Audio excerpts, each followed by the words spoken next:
Hallo meine Lieben, heute zeige ich euch mein allererstes Let's Build, wie ich es nenne. Heute zeige ich euch, wie ihr euch euren eigenen Kamin baut. So, was braucht ihr denn dafür alles? Ihr braucht die Bricks, Netherrack, Feuerzeug, Glasplatten, Stufen aus Bricks und das war's. Das Holz hier braucht ihr nicht. So, ich würde euch immer raten, so eine Fläche hier zu benutzen. Weil, obwohl das zeige ich euch einfach mal. Ich baue es mal eben ganz schnell hier nach. Ich mach mal eben einen Stopp da rein. Und dann zeige ich euch, wenn ich fertig bin. So, hier sind wir ja schon wieder. Jetzt habe ich so mal den provisorischen Kamin dafür aufgebaut. Jetzt zünde ich ihn an und mache einfach mal das hier davor. So. Und jetzt warten wir ab. Warten und warten.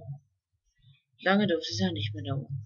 Aber solange das hier der Kamin brennt, mache ich schon mal bei dem hier weiter. So sollte eure Wand dann aussehen. Ich habe sie jetzt 3 breit und 6 hoch.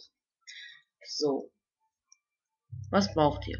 Ihr baut erst allererstes davor eine 4 lange Fläche aus. 1, 2, 3, 4. 3 breit, 1, 2, 3. 9 wieder 4, 2, 3, 4. 1, 2, 3. So, dann baut sie das hier